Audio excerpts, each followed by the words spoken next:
Bismillahirrahmanirrahim. Assalamualaikum warahmatullahi wabarakatuh. Alhamdulillah alladzi nahmaduhu wa nastaghfiruhu wa na'udzu billahi min shururi anfusina wa min sayyiati a'malina. May yahdihillahu fala mudilla lahu wa may yudlil fala hadiya lahu. Asyhadu an la ilaha illallah wahdahu la syarika lahu wa asyhadu anna Muhammadan abduhu wa rasuluhu nabiyya ba'da ma ba'd. Allahumma fassallim wa sallim ala hadan nabiyil karim Sayyidina wa habibina wa syafi'ina wa maulana Muhammadin wa ala alihi wa sahbihi ajma'in. Jadi Bapak, Ibu yang hadir di rumah Bogor, kali ini kita patang janji tentang persoalan kajian rasio bismillah. Ya tak? Kajian rasio bismillah. Apa rasio itu? Apa sih rahasia dari konteks bismillahirrahmanirrahim? Maka Bapak Ibu yang dirahmati Allah,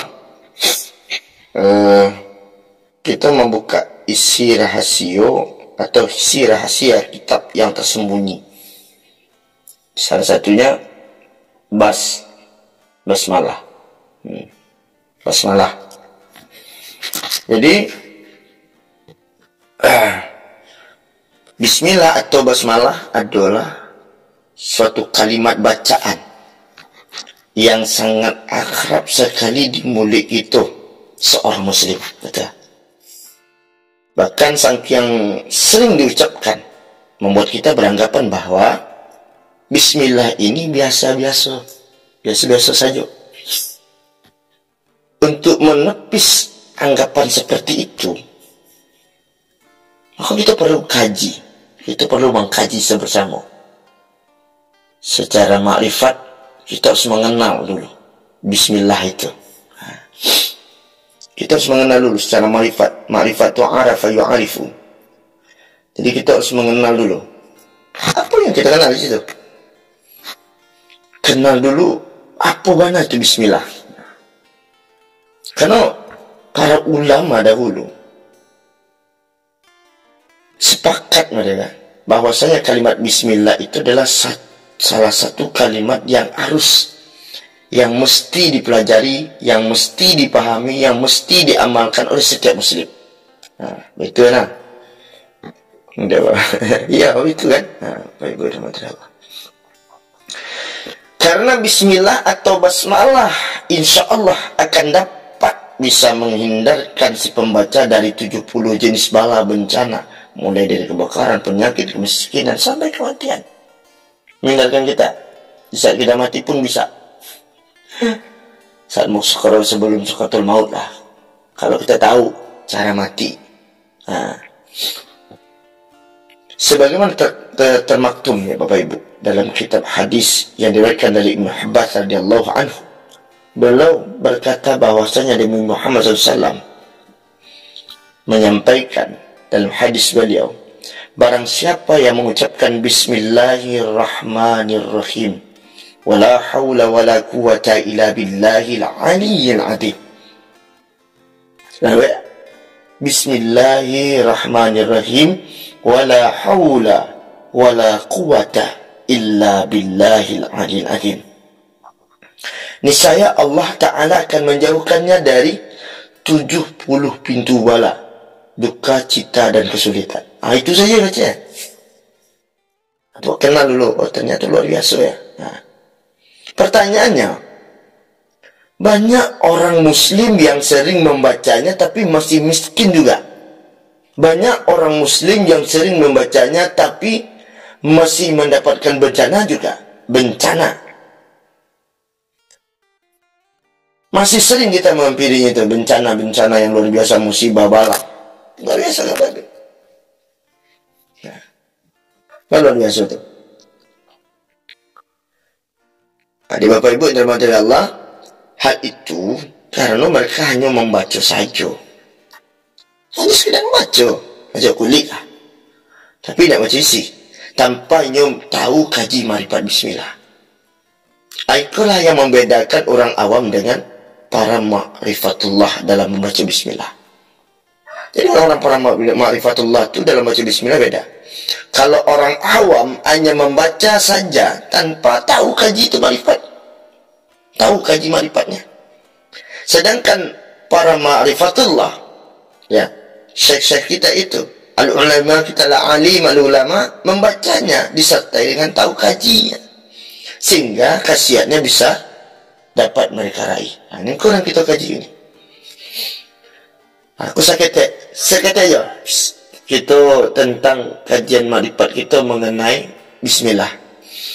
Tak kala Allah Subhanahu wa taala menciptakan lahul mahfuz dan kalam.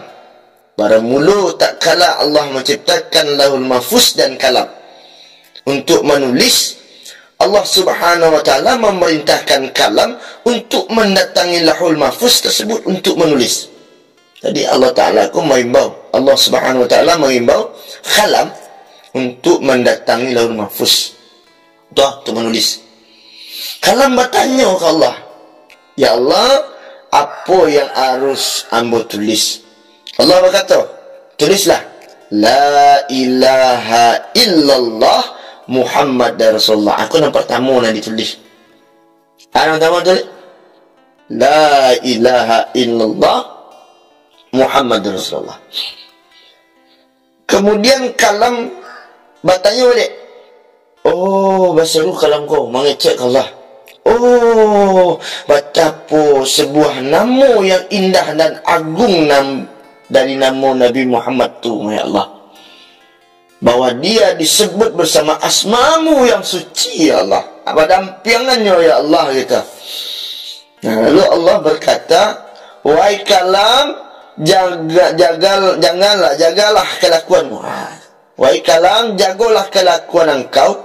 Nama itu adalah nama kekasih dan wahai kalam, jaga, ya Allah, jagalah ketiang tu. Nama itu adalah nama kekasih dan dari nurnya aku menciptakan aras, dari nur ambo menciptakan aras dan lahul mahfuz. Kamu juga diciptakan dari nurnya, wahai kalam. Jika bukan karena dia, aku tidak akan menciptakan apapun. Dalam diskusi, wahai Muhammad, tak ada yang ciptakan langit diisinya kau dan Muhammad, kalau bukan karena engkau Muhammad. Jadi langit diisinya termasuk diri awak kau diciptakan karena Nabi Muhammad sallallahu alaihi wasallam. Bapak ibu yang dirahmati Allah. Kemudian Allah berkata balik, wahai kalam. Kalam pun menjawab dengan lemah lembut, labbaik ya Allah, terus yo ya Allah. Lalu Allah berkata balik, wahai kalam, tulislah apa-apa saja yang akan terjadi sampai hari pengadilan. Tadi nama la ilaha illallah Muhammad Rasulullah. Aduh, tulis apa saja yang terjadi sampai hari pengadilan. Kalam kau menjawab, dengan apa ambo harus menulisnya, ya Allah? Dengan apa aku harus menulisnya, ya Allah?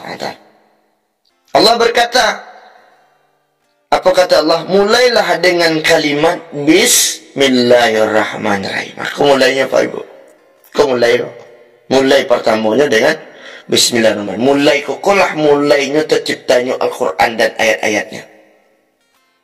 Nah, terciptanya ayat-ayat Al-Quran itu dari Bismillahirrahmanirrahim. Lalu mulailah kalam menulis kalimat Bismillahirrahmanirrahim. Tak kalau kalam dari mula menulis huruf dari alun baratlun, tak kalau kalam menulis huruf ba, maka keluar cahaya dari huruf ba kau dengan menyinari alam malaikat, dari alam malakut tadi, dari alam malaikat dan dari mulai haras sampai ke bumi. Hanya tulis huruf ba, tak kalau menulis huruf ba keluar cahaya dari huruf ba. Huruf ba nanti tulisnya. Yang menyinari alam malaikat dari mulai haras sampai ke bumi. Tak ada heran-heran kalam. Dek panjang-panjang apa cahaya? Apa ni cahaya? Apa ni tulis? Baru ditulis rubah kok muncul gitu. Lalu bertanyalah kalam kan? Bertanya-tanya di hatinya. Bertanyalah kalam kepada Allah. Ya Allah, rahasia apa yang ada di rubah kok? Rahasia apa yang ada di rubah ini? Sekenapa kok bisa muncul cahaya itu? Dan cahaya itu menyinari alam malaikat. menyinari alam aras dan bumi. Allah menjawab, apa kata Allah? Ba itu adalah kebaikanku kepada umat Muhammad. Jadi di ba tu mulai masa ya Allah mau minta kebaikan dari huruf ba lah. Lalu Allah memerintahkannya lagi untuk menulis huruf sin. Ba lah tertulis. Ba saja adalah rahsianya. Ba itu adalah kebaikanku yang diberikan kepada umat Muhammad SAW, Bapak Ibu. Lalu Allah memerintahkan kalam balik untuk menulis huruf sin. Kalam, tulislah huruf yang kedua, yaitu huruf sin. Nah, maka keluar pula dari huruf sin tadi tiga cahaya yang sangat luar biasa. Karena huruf sin tadi itu kan baliuk tu, 3 gigi kan. Keluarlah dari 3 liukan tadi, dari 3 garisan tadi, huruf sin tadi, keluar beberapa cahaya. Cahaya yang pertama terbang ke aras. Cahaya yang pertama terbang ke aras. Cahaya yang kedua terbang ke kursi. Cahaya yang ketiga terbang ke surga. Jadi cahaya yang pertama dari gigi yang tadi itu, gigi pertama terbangnya ke aras. Gigi yang kedua terbangnya ke kursi. Gigi yang ketiga terbangnya ke surga. Tak kalau kalam melihat cahaya nan takah itu tadi, kalam mulai lu tadi balik termanuang kalam gua. Tapi kia kalam bertanya kepada Allah. Nu tertanya oleh ke cahaya apa tadi bala dulu 3 cahaya. Cek ke aras, cek ke mahfuz, cek lo ke sampai ke mana? Mulai ke malaikat cek, kalam malaikat cek, kalam aras cek, kalam bumi cek. Akhirnya dah muncul kalam aras, kalam kursi jo, kalam surga. Bertanya kalam. Kalam bertanya ke Allah, cahaya apa tu ya Allah? Allah menjawab, ini adalah cahaya umat Muhammad. Jadi cahaya ke aras tu awak solat dari milad awak tadi, awak solat langsung pun naik kata. Alam malakut tadi, tadi alam dari alam malakut tadi kan, alam malaikat, alam aras, dalam bumi. Aku kini alam aras lah, sampai ke kursi, ke surga. Itu adalah cahaya umat Muhammad. Cahaya yang pertama adalah cahaya sabikin namanya. Jadi kena ke aras tadi itu cahaya namanya cahaya sabikin. Cahaya yang kedua adalah cahaya muqtasidin namanya. Dan cahaya yang ketiga namanya cahaya ahsin wa zalimin. Ahsin wa zalimin. Jadi cahaya yang pertama namanya adalah cahaya sabikin, cahaya yang kedua namanya adalah muqtasidin, dan cahaya yang ketiga namanya ahsin wa zalimin. Sabikin apa? Sabikin adalah orang yang terdahulu. Orang terdahulu. Orang-orang terdahulu dari awak. Nah, muqtasidin, orang yang bersungguh-sungguh dalam beribadah. Kalau orang terdahulu, berarti orang-orang seperti Nabi-Nabi. Para wali-wali Allah. Itu orang terdahulu itu. Orang yang ahli ibadah, para ahli ulama. Para ahli ibadah, para orang sufi, para orang tarikat. Dan orang awam juga bisa. Kalau dia sudah sampai kepada zutnya kepada Allah. Kalau orang asin wa zalimin, orang yang berdosa dan berbuat zalim, aku tampil beda. Kalau diampuni Allah. Dari usul huruf sin sudah. Kemudian Allah menciptakan para malaikat. Maka dari huruf sin itu Allah kemudian menciptakan para malaikat. Setiap satu malaikat memiliki 4.000 kepala. Setiap kepala memiliki 4.000 wajah. Setiap wajah memiliki 4.000 mulut. Setiap mulut memiliki 4.000 lidah. Dari rusin tadi Allah maka menciptakan malaikat. Kalau ada dua tertanya orang, atau malaikat dari mana cipta di cahaya? Kalau dia di cahaya mah. Cahaya dari yang 3 tu. Cahaya dari huruf sin yang 3 tadi. Cahaya yang pertama tabang ke aras, yang kedua tabang ke kursi, cahaya yang ketiga tabang ke surga.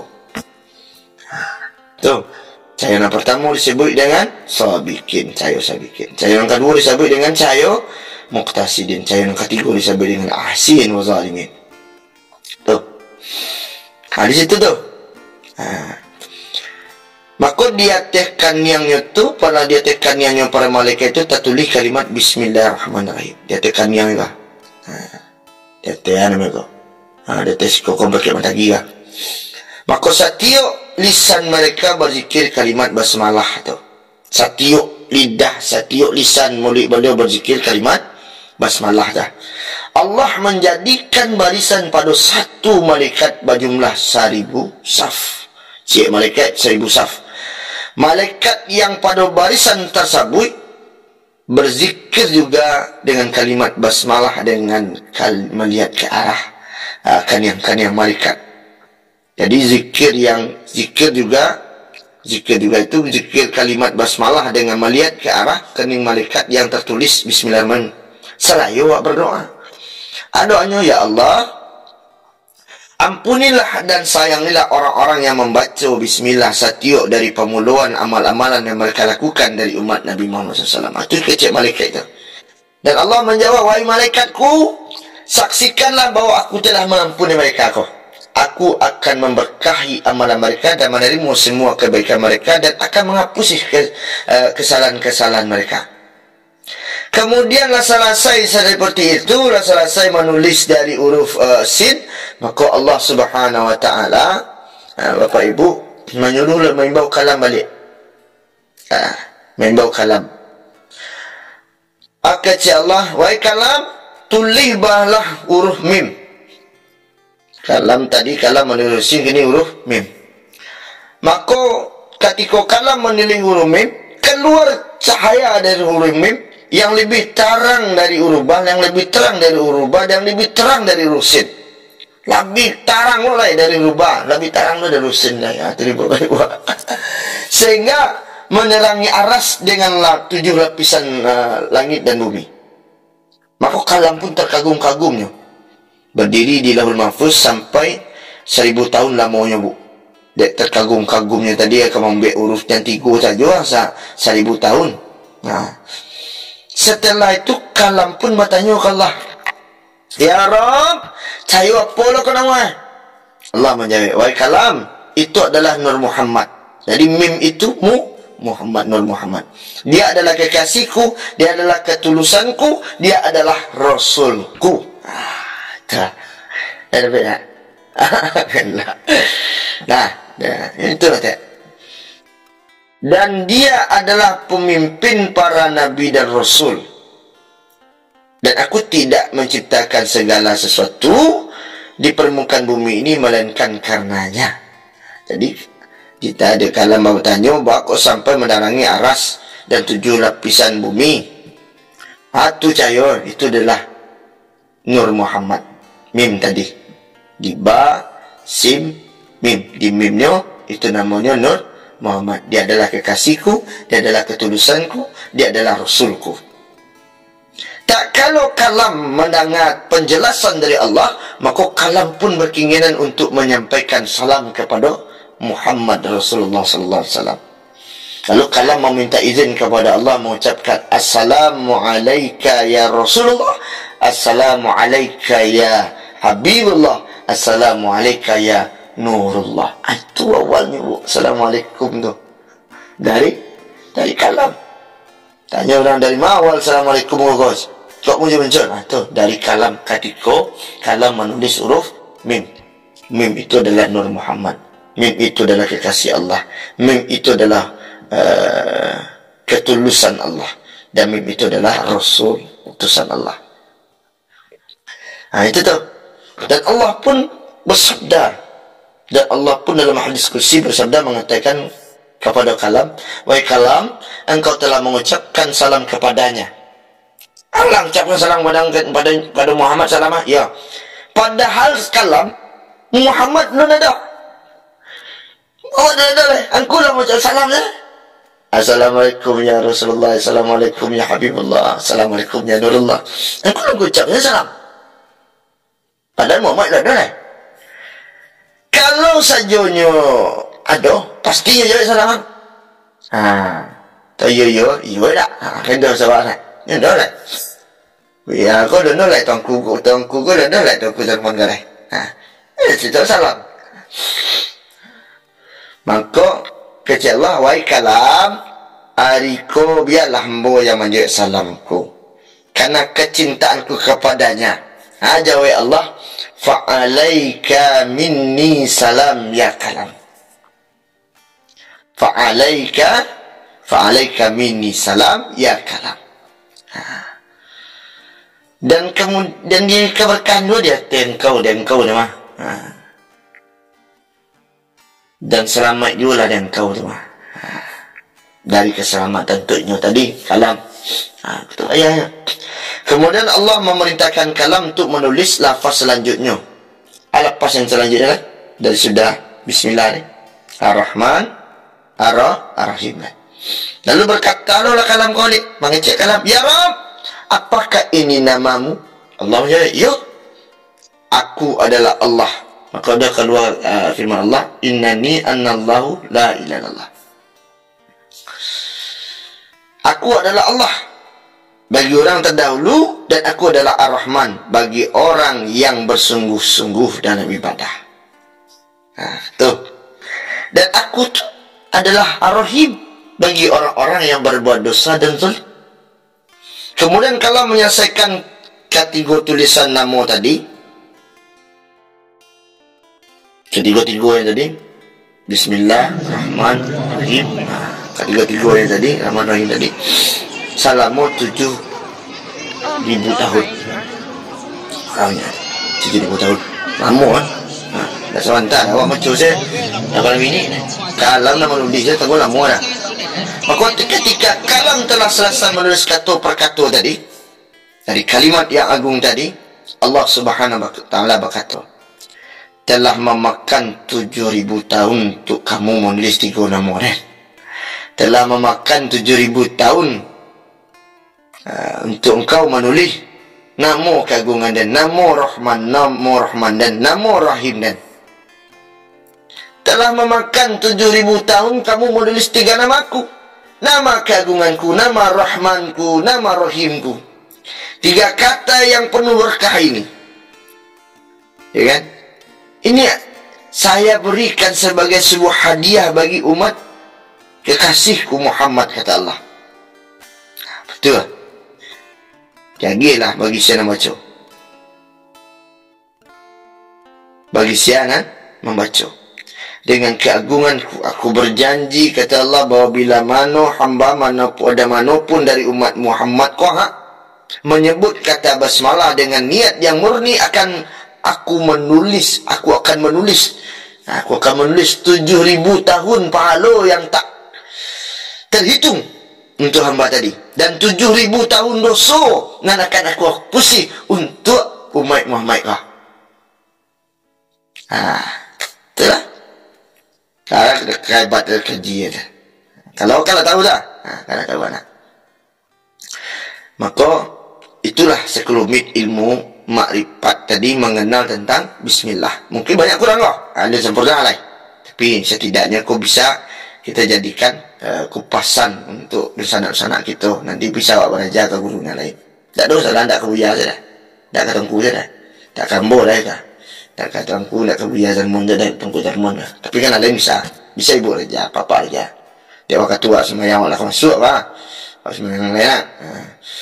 Yang mungkin sedikit banyaknya bisa membuat kita tahu apa itulah Bismillah tadi. Yang tidak hanya sekedar diucapkan saja lah, tapi tahu dan kenal apa itu Bismillah. Maka Bismillah adalah hadiah khusus dari Allah untuk siapa? Untuk umat Muhammad dan untuk Muhammad itu sendiri. Di mana berpahala besar bila dibaca. Bisa menjadi temeng temeng diri di dunia maupun temeng diri di akhirat. Maka Rasulullah SAW menjelaskan, pada saat ayat basmalah Allah turunkan, awan-awan pada lari ke timur, angin tidak bergerak, tetapi laut bergelombang. Angin tak ada, tapi laut bergelombang. Binatang-binatang dengan penuh perhatian mendengarkan apa yang sedang terjadi. Setan-setan dirajam dan dilempar panah dari api dan dari langit. Setan-setan, Allah bersumpah dengan kemuliaan dan kebesarannya bahwa apabila menyebut namanya, atau sesuatu dengan namanya, niscaya Allah akan limpahkan berkah pada sesuatu tersebut. Ka air bacaan air berkah, ka gunung bacaan gunung berkah, ka anak bacaan anak berkah, ka istri bacaan istri berkah. Kamalai ka sampai karajuan awak bacaan berkah, ka sampai oto bacaan berkah. Kemanapun engkau bacakan bismillah itu, dia akan mendapatkan berkah. Tempat itu mendapatkan berkah. Itulah bagian isi dari kitab yang tersembunyi, dan kajian kau selalu dicari-cari dari orang yang kau beraja spiritual, kebatinan, berjumpa dengan Allah Subhanahu Wa Taala. Karena kajian itu adalah kajian pemuka. Jadi kalau kau mengaji awak tu, jauh tuanku, jauh buya kita kaji kau si buka itu rasio basmalah yang pertama wana. Mungkin itu Bapak Ibu yang bisa mau sampaikan. Besok-besok insyaAllah kita kupas lebih dalam balik nak, lebih dalam supaya bisalah kita memahaminya lah. Ini kan kita itu dulu. Kalau lah cerita kalam itu masih berlanjut beko balik, itu akan mencari beko panjang lah sebenarnya yang kita bahas. Cuman kalau kita hanya sekedar membahas kulit, kalah kulit kita bahas. Cuman kalau kita akan membahas huruf-hurufnya tadi, 9 balik huruf silam balik huruf besok kita lanjutkan, masih kita lanjutkan konteks kajian Marifatullah Basmalah Bismillahirrahmanirrahim ya, masih kita lanjutkan besok insyaAllah. Kalau lagi sehat badan, sehat umur, kita doakan puasa kita diberkahi Allah, sehat-sehat di sana, di sado, dimanapun berada. Nah, mana anak awak, ponakan awak. Nah, mukhiri wallahu muwaffiq ila. Assalamualaikum warahmatullahi wabarakatuh.